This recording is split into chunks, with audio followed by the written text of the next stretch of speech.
अब तो उसने अलाउद्दीन ने अपने समय लागू कर दिया, अपने समय लागू, और कोई भी प्रशासन नहीं समझ पाया कि ये करना, क्योंकि वो बहुत बड़ी सेना रखना चाहता था, वो विश्व विजेता बनने की बात देख रहा था, इसलिए उसने ऐसा किया। आज भी हम कह रहे हैं कि पुलिस भर्ती करते हुआ अगर आप उनके बच्चों को एजुकेशन दे दो, उनके बच्चों को खाना पीना दे दो, तो और तो तनख्वाह की क्या जरूरत है? अगर आप किसी के बच्चों को पढ़ा के एजुकेशन दे रहे हैं, रहने में खाने की व्यवस्था कर दो, फिर आपको 60,000 रुपये देने की क्या जरूरत है? आप बता दो, खर्चा सबसे ज्यादा आपको कहाँ होगा? एजुकेशन में और रहने खाने में, तभी तो पेमेंट ज्यादा चाहिए। ये दोनों व्यवस्थाएं आप कम मूल्य पे कर दीजिए। तो वेलफेयर के दिखा, इन्होंने क्या किया कि भैया नहीं, अब हम, क्योंकि बदनाम हो चुका था औरंगजेब असहिष्णुता की नीति के कारण, नीति के ऐसा दिखने लगा था जैसे मोदी जी समय है बदलाव के भुज में उन्होंने इतना बड़ा कांड करा दिया। उससे बड़ा कांड तो कांग्रेस के समय हुआ था, उसके समय सिखों के ऊपर, इसके ऊपर सिखों के ऊपर, उसमें तो राजीव गांधी सीधे फंसते नजर आते हैं। जब उन्होंने कहा, किसी पत्रकार ने दूरदर्शन वाले ने पूछा कि ये क्या हो रहा है राजीव जी, तो उन्होंने कहा जब बड़ा वृक्ष गिरता है तो पत्ती भी गिरती है। जब बड़ा वृक्ष, तुमने तो सीधे सीधे बढ़ावा दे दिया था कि बड़ा वृक्ष गिरता है तो पृथ्वी हिलती है। कोई शहर ऐसा था जहां सिखों के परिवारों को काटा नहीं गया, बलात्कार नहीं किया गया, वो दोषी थे सर? नहीं थे। बात इसकी है कि शासन ने क्या किया, शासन ने यहाँ तो प्रधानमंत्री पद का दावेदार का सेंटेंस ही आ गया, ऐसा कोई सेंटेंस मोदी ने नहीं बोला, और बल्कि सामने वाले को फंसा दिया था। एक बार अभी प्रेस कॉन्फ्रेंस में दिग्विजय सिंह ने कुछ कह दिया, अभी देखिएगा यूट्यूब में पड़ा हुआ है, और ये प्रधानमंत्री नहीं थे, ये मुख्यमंत्री थे। क्या थे? तो कोई कॉन्फ्रेंस में बैठे थे, तो दिग्विजय कुछ बड़े बोले हैं, वो मध्य प्रदेश के मुख्यमंत्री रहे, कुछ बोल दिए, तो वही मोदी ने फोन उठाया, बोले मैं बोलता नहीं हूँ पर्सनल, आज मैं बोल रहा हूँ। जब भुज में और वहां पर दंगे हो रहे थे, मैंने मध्य प्रदेश सरकार से और महाराष्ट्र सरकार से तत्काल सहायता की मांग की थी, दोनों ने मना कर दिया था क्योंकि दोनों कांग्रेसी राज्य थे, दोनों बोले मैं किसी के जो है उसमें टांग नहीं अड़ाता, ना बोलता हूँ ना बताता हूँ, जब मेरे मुंह में उंगली करोगे तो फिर मैं तो सब निकालूंगा। क्यों नहीं भेजा था आपने? अगर आप इतने शुभचिंतक थे तो जब उन्होंने तत्काल सहायता मांगी थी तो महाराष्ट्र में और इधर दोनों में कांग्रेस क्यों नहीं भेजे थे?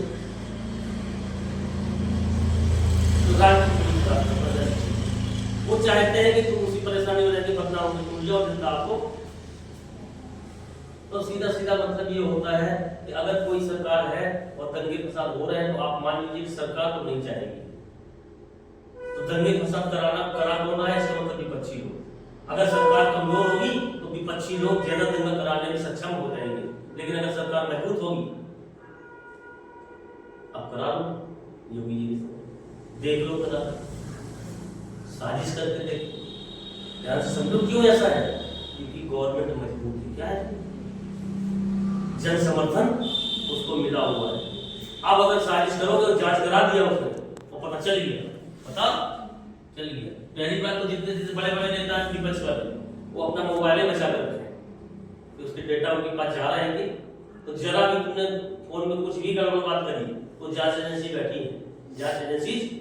आप अगर मोबाइल रखे हैं गूगल का तो आप 24 आवर्स सर्विलांस में है, खोज के देखो ना मोबाइल, अपने मोबाइल में खोजना शुरू करो, बम कैसे बनता है कि 47 कहाँ मिलेगी, तुम 2-4 दिन करो, और थोड़ा करना, 7वें दिन पुलिस आपके घर खड़ी होगी। आम लोग की बात कर रहा हूँ, करके देखो, ढूंढ के देखो, उसमें वो विभाग है, ऐसे सॉफ्टवेयर है, ऐसा कोई एक्टिविटीज करे तो यहाँ भी इसका होना चाहिए। बात समझ रहे हो? अब लौटाते हैं, तो साहू जी को बैलेंस कर दिया उसने और मित्रता भी दिखा दी, क्योंकि वो बदलाव हो चुका था। तो तुरंत अगला शासन क्या करेगा? नहीं भैया हम वैसे नहीं करेंगे, हम वैसे लाल कृष्ण अडवाणी पाकिस्तान जाके जिन्ना बोल दिए, सैसनों थे वो, क्या थे, जिसको लगा कि हम अपना चित्र बना दें कि हम कट्टर नहीं, उल्टा पड़ गया पासा तो जो व्यक्ति अटल बिहारी के बाद सबसे बड़ा प्रधानमंत्री का दावेदार था, उसकी खुद की सोच उसको लेट हो गई। उन्होंने तो पाकिस्तान जैसे सही सोच के किया था कि हमारा चित्र बन जाए। इनको लग रहा था पूर्ण बहुमत भारतीय जनता पार्टी का आएगा नहीं, मेरा चित्र रथ यात्रा से खतरनाक बना हुआ है, तो कुछ ऐसा कर दो कि जो धर्मनिरपेक्ष पार्टियां हैं भारत की, भाई समर्थन से ही सरकार बन पाएगी, पूर्ण बहुमत आ नहीं रहा है, तो वो समर्थन हमें मिल जाए कि हम पाकिस्तान में लोगों की बड़ी बात बोल दी। लेकिन उल्टा हो गया, क्या हो गया, वो पासा उल्टा पड़ गया। सरकार 10 साल मनमोहन के उसमें बनी, किसके उसमें बनी, मनमोहन के उसमें बनी, खत्म हो गया। मतलब बाद में लाल कृष्ण आडवाणी इतने प्रभावी नहीं रहे और प्रभावी बन गया कौन, वो भी 14 लोग हो गया। करोगे क्या करोगे, प्रयास तो कर रहे थे सब लोग। इस चीज का मतलब गलत मत समझिएगा। जब लोग कोई टीचर यहाँ खड़ा होकर कहता है किसी भी क्लास में कि आपको पढ़ाई से मतलब है, राजनीति से, तो इसका मतलब वो बेवकूफ है। वो क्या है, बेवकूफ है टीचर। अगर आप मानव समाज में रह रहे हो, नहीं तो चुपचाप चले जाओ हिमालय। कहाँ चले जाओ, जंगल अंगल में घूमो, को भी वीडियो शूट कराते हुए नहीं, वीडियो शूट कराते हुए तो वहां पता ही ना चले किसी को, तब तुम असली जंगली बनोगे। तो अगर समाज में हो तो सबसे अच्छी नॉलेज अगर किसी चीज की रखनी चाहिए तो राजनीति। इसकी राजनीति के बाद ही समाज के और अन्य चीजें चालू। सबसे पहला नॉलेज किसका होना चाहिए, राजनीति। वो ऐसे नहीं आएगा, उसके लिए पढ़ाई बहुत करनी पड़ेगी। एक फॉर्मूला जीवन में उतार दो, क्या कि जितने भी सामाजिक विज्ञान है जो हम पढ़ रहे हैं जीएस, इन सब का उद्देश्य समाज का विकास करना है। तो आप सही परिभाषा में अपने आप पहुंच जाएंगे। ध्यान से रखिए, इन सब का काम क्या है, समाज में विकास करना, भला नहीं करो, विकास करना, डेवलपमेंट करना। आप लोग यहाँ बैठे हो तो आप अपने परिवार का डेवलपमेंट करने के लिए इतनी मेहनत कर रहे हो, क्या जरूरत है यार, केलो खाओ, घूमो फिरो, खाना पीना खा लो, खाना ना तो मिल ही जाएगा, लेकिन क्या चाहे तो अपने विकास, मतलब अपने परिवार का डेवलपमेंट हो जाए, नौकरी वोकरी मिल जाए तो परिवार हमारा। अब ये डेवलपमेंट मिलेगा कैसे, जब आपके परिवार में दो चीजें नितांत रूप से आवश्यक है, एकता और सहिष्णुता। ध्यान रखिएगा इस बात का, मैं बार बार कह रहा हूं, अगर आपके परिवार में ये दो चीजें नहीं है तो आपकी सफलता मीलों दूर है। मानव हो, इफेक्शन भी है, प्रेम भी है, क्रोध भी है आपके अंदर, पता लगे आप क्रोधित ही बने रहे, पता लगे आपके अंदर प्रेम ही नहीं है, और वो कब नहीं होगा, जब परिवार में एकता और अखंडता नहीं होगी। परिवार एकता और प्रेम नहीं होगा। गरीबी और अमीरी से कोई संबंध नहीं है। एक रिक्शा वाला अपना रिक्शा खींच करके अगर 150 रुपए कमाता है और अपने बच्चे को लाके देता है, बेटा देखो 150 कमाया है, ईमानदारी से, दारू नहीं पीता है, गुटखा नहीं खाता है, इधर उधर खर्चा नहीं करता है, पूरा पैसा अपने बेटे को लाके देता है, बेटा तुम पढ़ाई करो, चिंता मत करो, हम हैं तुम्हारे साथ। तो बेटा भी देख रहा है यार, ये बंदा पूरा दिन भर मेहनत करके हमें दे देता है, तो क्यों नहीं पढ़ेगा वो, क्यों नहीं पढ़ेगा। लेकिन वहीं वो दारू पीता है, गुटखा खाता है, ये खाता है, वो खाता है, अपने में ज्यादा खर्चा करता है, उसको बचा हुआ पैसा दे देता, तो वो भी देख रहा है। यानी कि आपकी ईमानदारी, अगर वो रिक्शा वाला प्रेम करता होगा, भाई मैं तो पढ़ा लिखा नहीं हूँ, मैंने रात दिन मेहनत की, पंचर लगाया, तुम पढ़ो, तुम वो कपड़े नहीं पहना, उसको पहना, तो निश्चित रूप से रिजल्ट उसको क्या होगा। ये वाला चीज है कि अगर परिवार का डेवलपमेंट चाहिए तो एकता, सहिष्णुता, ऐसे ही हमारे सारे सामाजिक विषय है। अगर कोई व्यक्ति समाज के हर अंग को जोड़ने की बात नहीं कर रहा है, एकता की बात नहीं कर रहा है, सहिष्णुता की बात, तो समझ लीजिए उसकी परिभाषाएं खतरनाक है और वही गलत समाज की ओर। यही तो सामाजिक विज्ञानों का काम है, यही तो इतिहास, भूगोल, पॉलिटिक्स का काम है। तो जो परिभाषा सहिष्णुता और एकता स्थापित करती हो, आप मान लेना वो सही है, बकाया समझ लेना भी खतरनाक है। बकाया समझ लेना, ये हम आपको की पॉइंट बता देंगे। हो सकता है कोई व्यक्ति आपके सामने ऐसा खड़ा हो गया बोले कि उसके पास कई ऐसे एग्जाम्पल देके चला जाए जिससे असहिष्णुता स्थापित होती है, लेकिन आपके लिए उसको मानना, आप ये मान लेना कि इस समय मेरे पास तर्क नहीं है इसको देने के लिए, लेकिन तर्क होंगे, तर्क होंगे, हम 2 दिन में लेके आएंगे, फिर उसको बताएंगे कि ये बात नहीं थी। तो एकता, सहिष्णुता की परिभाषा स्थापित जो होती हो जीएस में, तो समझ लेना कि वो परिभाषा सही है। बकाया सारी परिभाषाएं क्या है, कहीं ना कहीं अधूरे ज्ञान को प्रदर्शित कर रही है। तो हमारे जो की पॉइंट वो है, तो हमें जहां लग जाता है हम वहीं बैलेंस कर देते हैं, क्योंकि वो हमारे पास चाबी, हम बहकने वाले नहीं है। चाहे कोई औरंगजेब को तुम चाहे जिसका कितना कैलोरी लिखा इतना बता दें, तो कई बार होता है विचारधाराओं का प्रभाव पड़ता है। इस समय अगर पेपर में आ जाए तो धार्मिक करवट लगा सकते हो, बाद में मत कह देना कि जो है बात समझ रहे हो, ऐसा प्रभाव चल रहा है, ऐसा प्रभाव चल रहा है। लेकिन फिर भी फैक्ट होता है, अगर कहीं इसमें सुरक्षा कर दे दिया जाए, क्या दे दिया जाए, और धार्मिक कर दे दिया जाए, ये दे दिया जाए, तो सबसे पहले क्या मानना है, अच्छा दृष्टि की फैक्ट नहीं बदलता, तुम चाहे जितना कुछ कर लो फैक्ट बदलेगा नहीं। और वो सिक्योरिटी ही था, बड़े बड़े विद्वान सब जानते हैं, वो सब जानते हैं, उनके अंदर कोई दिक्कत, लेकिन वो तो विचारधारा लड़ाई लड़ रहे हैं, इसलिए ऐसा हो रहा है। इतना हो गया। अब लिखो आगे अगला पॉइंट, ये हो गया तुम्हारा इनका अच्छा एक पॉइंट और लिख दो, ये बहुत जरूरी है। देखो समकालीन इतिहासकार खफी खां,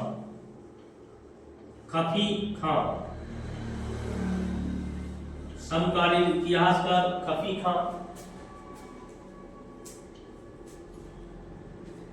उसे शाह-ए-बेखबर कहते हैं। शाह-ए-बेखबर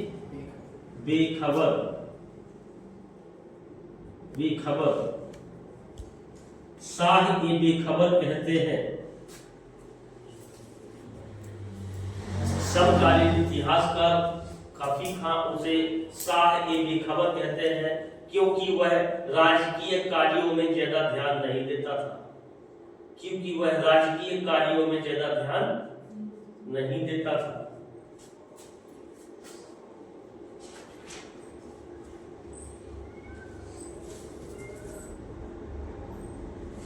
क्योंकि वह राजकीय कार्यों में ज्यादा ध्यान नहीं देता था। हेडिंग डाल दो, जहांदार शाह 1712 से 13।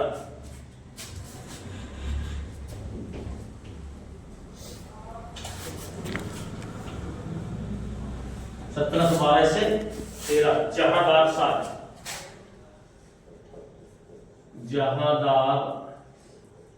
शाह 1712 से 13 ईस्वी। 1712 से 13 ईस्वी 2000 पॉइंट है, मार्क्स को लिख दो।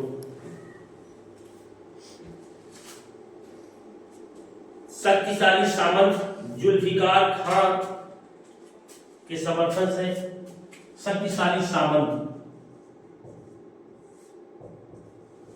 जुल्फिकार खां के समर्थन से, जुल्फिकार खां के समर्थन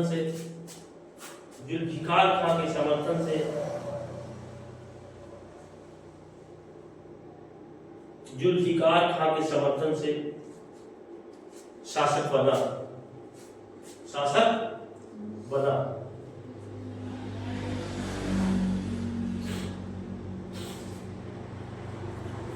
जुल्फिकार खां के समर्थन से क्या बना, शासक बना।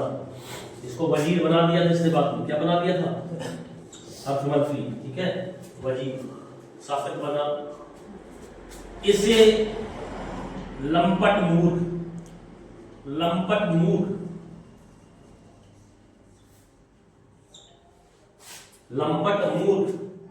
जैसी उपाधियां मिली।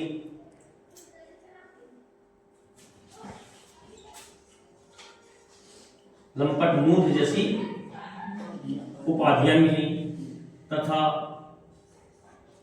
लाल कुंवरी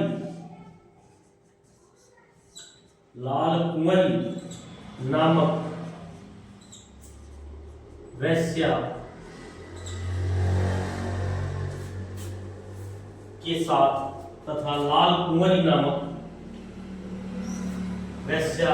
साथ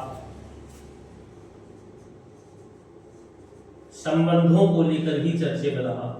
संबंधों को लेकर भी चर्चा में रहा। संबंधों को लेकर के भी चर्चा में रहा। लिखते रहिए ये सारी चीजें, कभी ये गलती मत करना कि हमने पिछले बार पॉइंट लिख दिया था, ये सब जो है निबंध में काम आएगा, ये पूरी लैंग्वेज इसमें काम नहीं, वो हम ऐसे ही बोल देते हैं, हम इसको देखते थोड़े ना, क्योंकि हम जानते हैं ना क्लास का माहौल। कई लोग होते हैं जो पॉइंट लिख दिए, ये भाषा सीखो, क्या करो ताकि निबंध लिखने में काम आए, इसमें आए, ये संपूर्ण तैयारी है, क्या है, और थोड़ा सा कहानी के रूप में पढ़ने में भी मजा आता है। लाल कुंवरी नामक वेश्या जो थी उसके साथ संबंधों को लेकर की चर्चा में था, ठीक है। अब डालो हेडिंग फर्रुखियत 1713 से 19। फर्रुखियत, फर्रुखियत, इसके बाद जो है क्वेश्चन आंसर कर लीजिए। यहां से एक चैप्टर हो गया फर्रुखियत। अगर कहीं एक क्वेश्चन भी आ गया तो समझ लीजिए आपका काम हो गया। 17 से 19 एक क्वेश्चन आ गया तो आप इतनी मेहनत सफल हो गई। फर्रुखियत है ना जी। देखो सैयद बंधु, इसके समय सैयद आ गए, सैयद बंधुओं, सैयद बंधुओं, अब्दुल्ला खां होगा, अब्दुल्ला खां, अब्दुल्ला खां एवं हुसैन अली खां, हुसैन अली खां वाराहा, वाराहा इसके गांव का नाम था, एरिया है कोई वाराहा, हुसैन अली खां वाराहा, अब्दुल्ला खां एवं हुसैन अली खां वाराहा के सहयोग से शासक बना,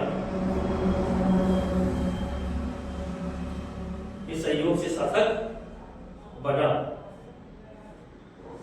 के सहयोग से शासक बना।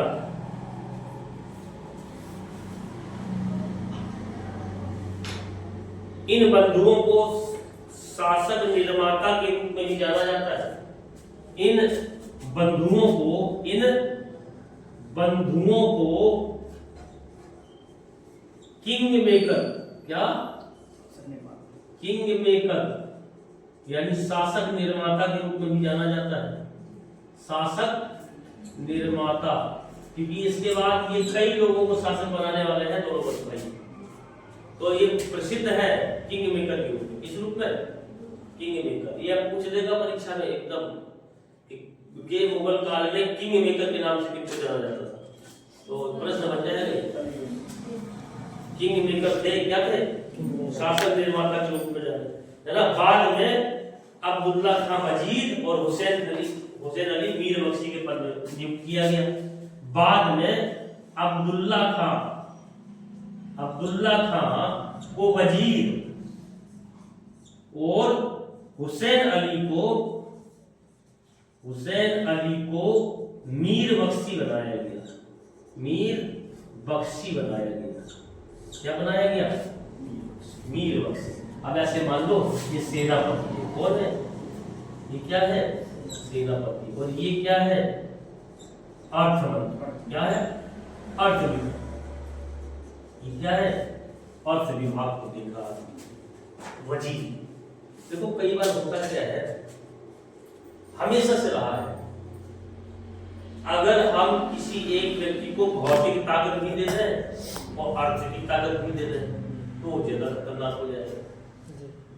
अगर हम एक को दिमाग देते हैं, एक को ताकत दे दें फिजिकली, और दोनों को अलग अलग कर दें तो ताकत टूट जाती है, ताकत टूट जाती है।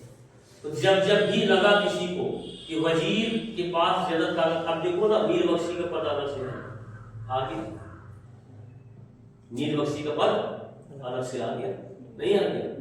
तो कभी अभी ऐसे ही होता था, जैसे इस्लामी धर्म में एक शब्द था खलीफा, क्या था, एक समय ऐसा था भाई साहब कि खलीफा ही आपकी धार्मिक शक्तियों को नियंत्रित करता था और राजनीतिक शक्तियों को नियंत्रित करता था। यही व्यक्ति था। क्रिश्चियन धर्म में कौन, पोप, क्रिश्चियन धर्म में कौन, पोप। कहाँ रहता है पोप, क्या रहता है, विश्व का सबसे शक्तिशाली आदमी आज भी है वो, कहाँ रहते हैं, जनाब? इटली। Vatican city. बिल्कुल बिल्कुल, विश्व का सबसे छोटा देश, विश्व के सबसे छोटे देश में विश्व का सबसे ताकतवर आदमी रहता है, वेटिकन सिटी। 1000 जनसंख्या है मात्र वहाँ। कितनी है? 1000। बैलेंस है, वो बढ़ाते नहीं, ये मत सोचना कि बढ़ गई है, बैलेंस रहता है, थोड़ा इधर से थोड़ा। तो वेटिकन सिटी विश्व के सबसे छोटे देश में सबसे शक्तिशाली आदमी, कितना कंट्रोल विरोधाभास है ना, बहुत खतरनाक है, बहुत। अभी समय हो गया है 9:09, कितना हो गया है? 8 बजे क्लास शुरू हुआ था, 1 घंटा 9 मिनट ही हुआ, ज्यादा नहीं हुआ है ना।